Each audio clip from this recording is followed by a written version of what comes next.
It's the Whit and Welch Show with Representative Whit and State Senator Jason Welch, discussing the issues that affect our families, our communities, and the towns of Bristol, Plainville, Plymouth, and Harlingen.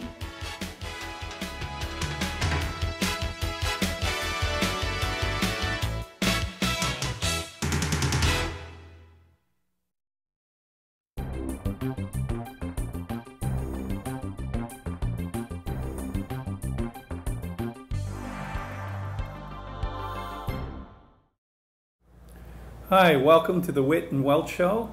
We're delighted here today to have some very special guests join us from the local high schools, and I'm going to ask them to introduce themselves, starting from my left, going all the way to the right.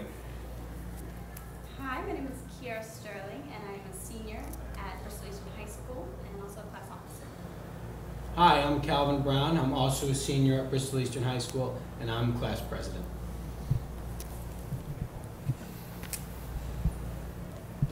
Hi, I'm Desiree Francis. I'm a senior as well at Bristol Central High School, and I am a class officer.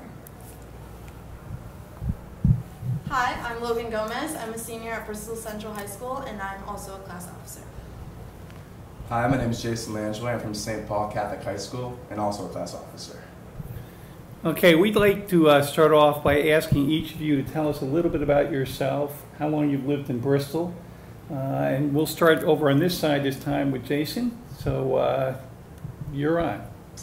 Well, I lived in Bristol my entire life. My family's from Bristol. I live right next door to ESPN, so that's really cool. About myself, I'm vice president of the senior class. I'm president of the National Honor Society at my school. I'm very involved in community service and all that, and I love Bristol. Now, Jason, you go to St. Paul's, right? Yes, I do. Tell us what's great about St. Paul's. What's great about St. Paul? What's not great about St. Paul? That wasn't the question I asked. Yeah, but what's great about St. Paul? We're a family, you know? We love one another. We care about one another. I'm extremely sad about leaving St. Paul, but I'm happy about everything I've earned at St. Paul, academically wise, social wise. You know, they've offered me so much, and I'm so happy to use what I've learned at St. Paul and apply that to the real world. Is there anything you change about St. Paul? No, nothing. Thank you. Okay. I'm Logan, as I said. Thank you. And I'm the class treasurer at Bristol Central. I've been the treasurer for like 4 years now. I'm into public speaking. I like to write. I have a younger brother, and he would be happy if I said hi, Nate, so hi. And I love Bristol Central. I'm also upset about leaving, but I know it's time to go, so. Now, you said you debated. Did you participate in any of the local debates, or did you have a... Yes, I was in the public speaking event this past year, and the year before that. I did not win the year before that, but I placed this year first for the credit union. Congratulations. Thank you. And what was the debate on? What was the... It was actually on SAT scores, which I feel very strongly about because I've taken them 3 times now and I'm kind of sick of them. But yeah, so it was a good argument. Great. Okay, now we're going to start off with Desiree. I actually did not grow up in Bristol. I originally lived in Meriden, moved to Bristol when I was in 7th grade, so I attended Chip-ins from 7th grade, except for 7th grade and 8th grade, and then went to Central. I actually have 3 younger brothers, and I'm a member of the National Honor Society. I am the senior class vice president as well, and I am a co-captain of the girls basketball team there, and I have participated in the track and field team. I work in Bristol, and you know, Bristol is a good town. Now, where do you work in Bristol? I work at Barter Business Unlimited. Mm-hmm. It is a business office. It's actually right by Central, across the street from Bristol Pizza. Sure. So. And what were some of your duties as vice president? As vice president, I helped plan the both junior and senior prom. I've been vice president junior and senior year. So we worked on that, we fundraised, and we are currently raising money to buy our class gift. So we're very money driven at Central. Good for you. Yeah. Now, actually, before we go to Eastern, Logan and Desiree, what do you like best about Central? And talk it up real well because I'm about to pass the mic over here to these guys. So. All right. What I like best about Central, we've had a few speed bumps. Like we've changed principals like quite frequently, but it never feels like there's a change. There's always that atmosphere. We've had new vice principals, new principals come in, and nothing ever feels different. Everyone still knows what Central's about, and we're all still a family, and it's just a very tight-knit community. Yes, I think our teachers are probably the best thing about our school. They definitely push for us, and they make sure we get the best opportunities, and they make sure that we are, you know, excelling to the best of our abilities. So I definitely want to shout out the teachers at Bristol Central. Great. Okay, we'll turn it over to Jason here. Calvin? Hi, my name's Calvin Brown again. Sorry about the low tech here. I am a senior at Bristol Eastern High School, and I've been class president all 4 years there. I'm a lifelong resident of Bristol. I too work here, and of course have always lived here and have been educated here. And I love, or should I say in Bristol, right now we're in Hartford. But I love Bristol very much, and I'm proud to call it my home. And I like to represent my fellow classmates as one of their class officers. And Akira and I both are on Congressman John Larson's Congressional Youth Cabinet, and we represent youth from all of Bristol on his behalf. And Kira can talk a little bit more about that. Kira. Hi, I'm Kira Sterling, like I said before. I am also a class officer. I am public relations, which is actually really interesting. It's new in the sense that I cover all the technology and making sure our class is involved. In that sense, I manage our Facebook page, our Twitter account, and I make sure that everybody tries to get their vote and their voice heard and spoken for. In addition to that, I also am very, very involved in the community in John Larson CYC, which is really great. It's a great opportunity. It's allowed us to become so civically engaged. We've covered legislation on seat belts and buses. We did the first hearing for children in the recession a few years ago, a year back, which was a great opportunity. You know, we had a panel, and there was a lot of discussion, and that in itself, you know, spawned a whole new era, I think, for youth and our voice in the community. I'm also a big part of the medicine, and I'm an intern at the hospital as well as a volunteer, so I like to keep myself busy. All right, so Calvin, Kira, tell us, what makes Eastern so great?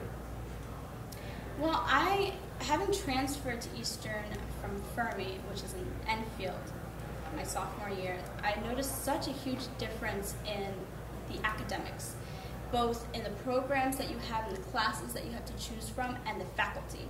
I've had so many great opportunities, just opened doors for me, you know, whether it be the time I got to scrub in on a cesarean section in the hospital, or, you know, the APs that I've taken that have just, they have allowed me to acquire such a level of knowledge, and leaving Eastern, I'll always have that. Kind of in the same vein as what Kira said, definitely Eastern is my second home. It's my community that I'm most directly involved with currently, and I really love being there, and I'm going to miss being there, but to pick one thing that is my favorite is hard, so I will say on behalf of all of my classmates at Eastern, you are my favorite. And he's still running. That's right, that's right. So obviously you've all been very strong advocates for your schools. You've all done very well. You've been very busy. We're wondering, has there been any individual or teacher or coach that's had an impact on your lives that you would consider to be a role model, or something that you would be inspired to maybe bring into your current community like Bristol or somewhere else? And why don't we start, we'll start over here with Jason. Jason, who's impacted your life? Well, whether it be your family or teacher or whoever. An individual who's impacted my life the most is definitely my brother, Brian. He actually has Down syndrome. He's older than me, he's 22. But he's inspired me in so many ways to participate in his life. You know, he's part of the Bristol Adult Resource Center now, and he works there. And I love volunteering my time. He does a Challenge League program. I do that there. We're doing baseball right now. And he's just helped me so much throughout life, learn how to respect life. You know, learn how to appreciate the dignity of everyone. And yeah, he's impacted my life. He's inspired me to do a lot. And I know when I continue on in the future, I want to do a lot more with the Special Olympics, a lot more with people who have Down syndrome. And yeah, that's basically it. My brother. Great. For me, the person who impacted me most is my guidance counselor, Mr. Cochula. He's been with me since freshman year. Like, I've always been in his office, this year more than ever, of course. But whenever I'm stressed out or I need to talk about something or I just have too much of a workload, he always reassures me that, like, things will be fine and don't worry about it. You can do this, you always have. And he is probably the #1 person during my high school career who has helped me out aside from my family.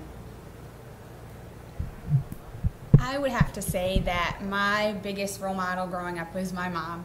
I know a lot of people who can say that, but my mom has definitely been a very special person in my life. And she she's very involved in the community. She just recently opened up the community health center in Bristol. She's the director of that, and she is very involved in the community and knows a lot about what's going on. And my brothers are both in one is in Central with me, one is at Chippens, and one is at Jennings Elementary School. So she is involved in all 3 of the schools, and she pushes herself, and she uses that to push me as well. I don't think I would be nearly as successful as I am academically and socially if it wasn't for her pushing me. So. And it sounds like all 3 of you have been pretty involved one way or another in the community. I hope wherever you end up, whether it's at college or afterwards, you'll continue doing that, because communities are successful if you have active leaders. And I think you guys have done a great job, and those sound like wonderful role models. Why don't we move over here?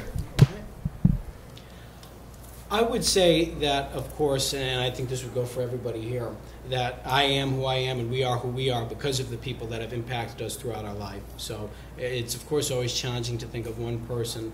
But I would like to mimic that last answer and probably say my mother, if I had to point to one person, would be the person that encouraged me to get involved with my community and has always supported everything that I've always wanted to do. And I don't think, I know I wouldn't be who I am and I wouldn't be part of what I am a part of if it weren't for my mother. When I think of somebody in the school who has impacted me in a large way, my mind always goes to my English teacher, my junior year English teacher. Her name is Miss McAwee. And she opened up such a door for me in the sense that she taught me how to read. And not in the typical literacy kind of way, but in the way to truly understand what the author intended you to get. And I feel like that opened up so many doors for me, and it started to make me learn how to think, about things that you don't need to, through the words of Emerson and through David Foster Wallace. I started to learn so much about myself and in turn who I am in the world around me. So I thank my English teacher, I guess, a lot for who I am and who I will continue to be. We love you, Miss McAwee. Well, that's fantastic. All very inspiring stories. You guys obviously are a great testimony to Bristol, to the people who impacted your lives, to your schools as well.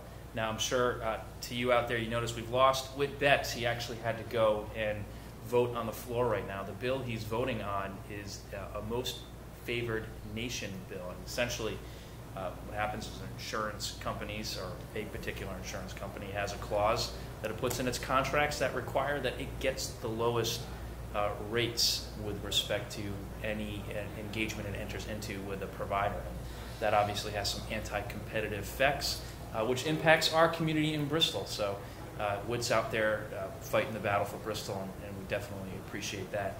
But while he's gone, we'll start to have some fun. And so let's talk about Bristol. It's a great city. You all love it. At least that's what you've told us. Let's say you were mayor for a day. When I'm mayor. When you're mayor. Oh. I'm kidding. Well, let's start now, and we'll just give you one day. I think that's all Mayor Ward's going to want to give you right now anyway. So what would you do? What would you change differently? What would you sell or tout? Why don't we, Kiara, we'll start with you, and we'll work back this way. Well, I think the biggest thing that is near and dear to my heart is support. I think that there's so many kids out there that don't reach the levels that they could because they don't have a support system. And I think as schools, you being in there so much time, I think there should be much more support. There should be a school psychologist that is actually there and engaged with your students. Your guidance counselor shouldn't just see you when you walk into their office. They should seek you out to see where you're going and really put an effort into where you're going to go in the future and who you will be. And I think if we put more emphasis on that in the country, I think that we would have a much, much better future. Great, Calvin.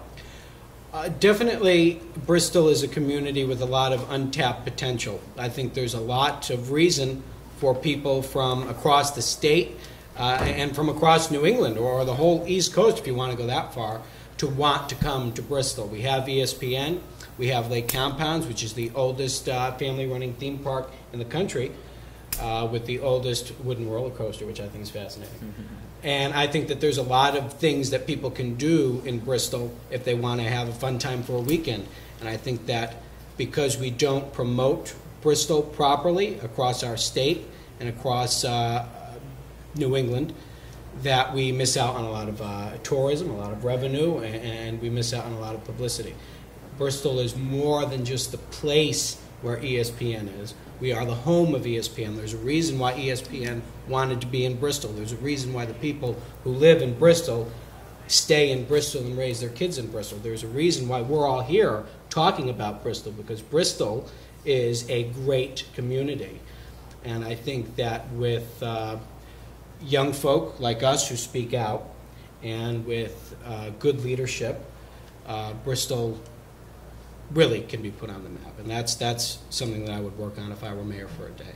Great, thanks, Calvin. I noticed what he was looking at you when he said good leadership. So. I would definitely want to echo what Kiara said about the support and as well as the involvement with the students. I personally know a lot of kids who, go to high school, and after high school, it's basically the question is, what do I do with my life now? And I think that, we should definitely work on reaching out to students more and making sure that they have a drive and a goal set in mind, because a lot of kids may not be able to afford, a top-notch school, or go to UConn or go to a University of New Haven, but they can, always seek out the community schools. Like we do have Tunxus, we do have the resources, so we should just make sure the children know what's going on and that they are able to get that. So. As almost everyone else said, the kids here are our future tomorrow. So if we let the children here be behind the rest of us, who do we have for foundation later? It's like we're not going to have, if we let these kids slip through the cracks and don't pay attention to them and have a higher dropout rate, or kids who don't have jobs, who don't know responsibility, they're not going to be prosperous for the next day or for the future. So if I were mayor, I would try to work on having more jobs and creating more parks, which we're already doing in Bristol. Rockwell looks fabulous. Page Park is redone. It looks great. There's more kids going there. We have less kids on the streets because they're all playing in the parks. I would keep working on stuff like that. We're already progressing, and I would continue to go in that direction. Well, everything my fellow peers said was amazing. But if I were mayor, I would definitely want to encourage service and volunteer work more. I know at St. Paul we require each class to do 15 service hours a year. We require that. You can't actually move on to the next grade unless you have those. I think at other schools that would be an amazing thing. Start off in middle school, with service work and encourage onto high school, and that will only encourage onto college. If we have community service oriented students, especially like ourselves, we can encourage that in other kids and other adults even who don't think that's important, and make our city, Bristol, even a better place. So definitely service. Yeah, great thoughts. I know, Desiree, you went to Chip-ins? Yes. They have kids in the middle there. Were you part of that? Yes, It's a great. That started my first year, actually. I was a part of that. I'll let you say that. It's a great program. Yeah. Well, now that you've decided what you would do as mayor, let me make it a little broader. Jason and I are now up here with the legislature, working with the governor, and the question we'd like to pose to each of you is, if the governor were to come in here and greet us all, what message or what would you like to tell him if he were to come in and say, I'd like to have your thoughts on what we should be doing for the state to be able to attract young people to stay here, live here, and work here? Let me start with you, Jason. What would you suggest to the governor and the legislature that would help us succeed in that goal? Yeah, well, the governor right now, of course, is going through all with the budget and everything. That's really important. And, of course, he's doing his job by mentioning the budget and going through it and debating all that. But I also want to concentrate on the people, you know, what the people think and all that. I know the budget has a huge impact on the people. I especially know that.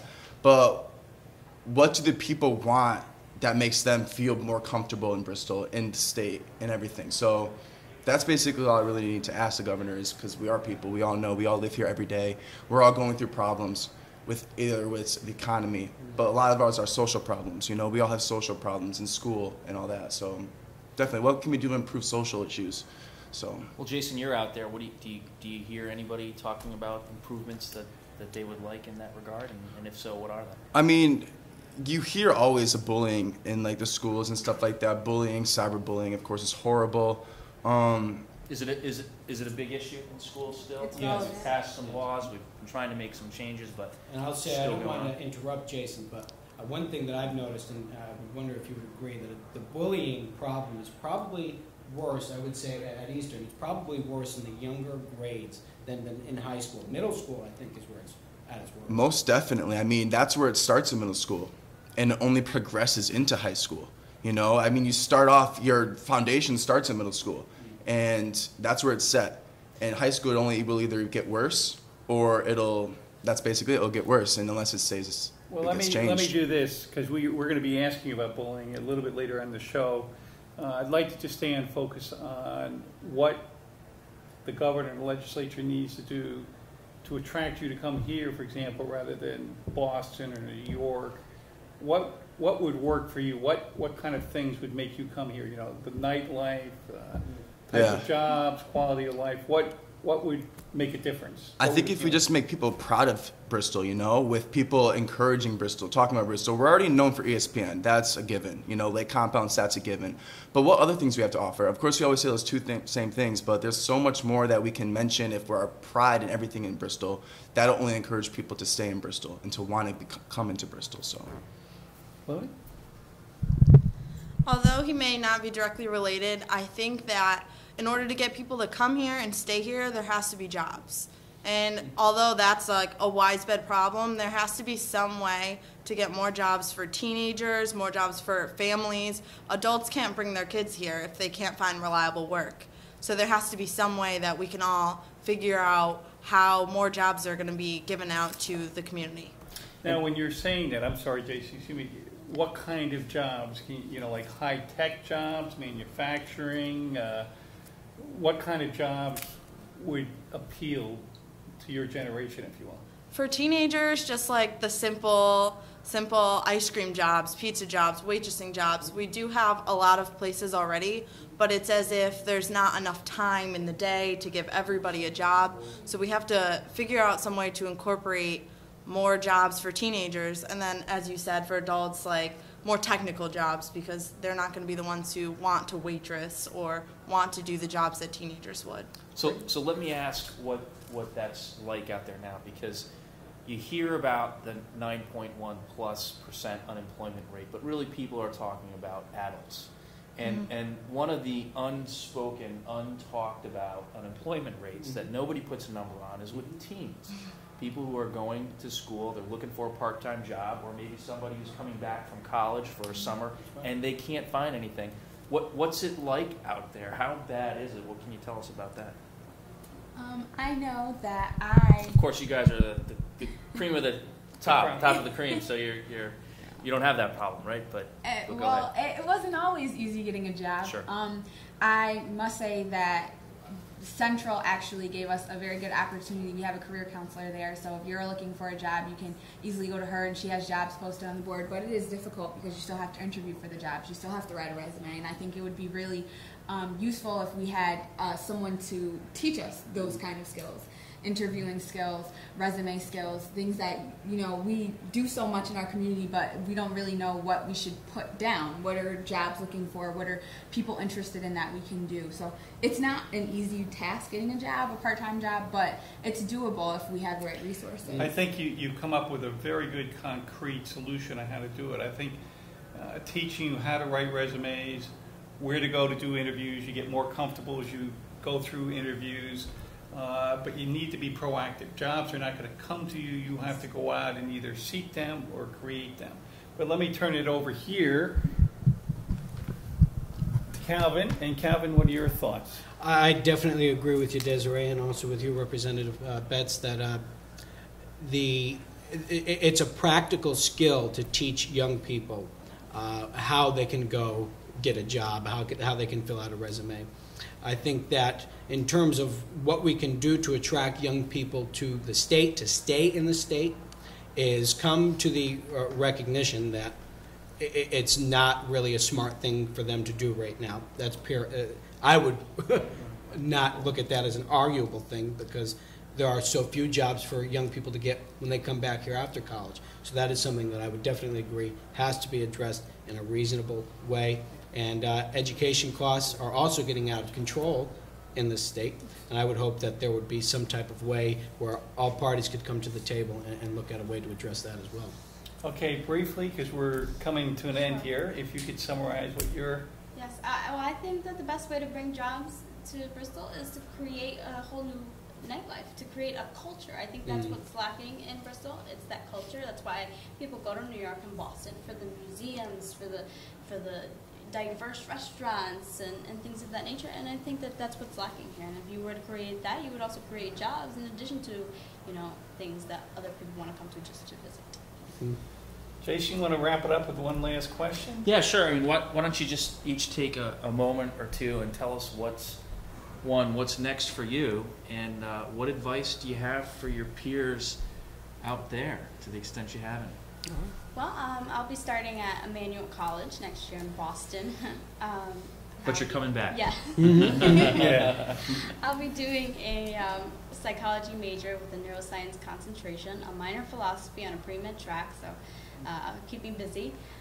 And I plan to, continue my work in the community and work with the local hospitals and try and move forward in my career in medicine. Great, thank you. Calvin?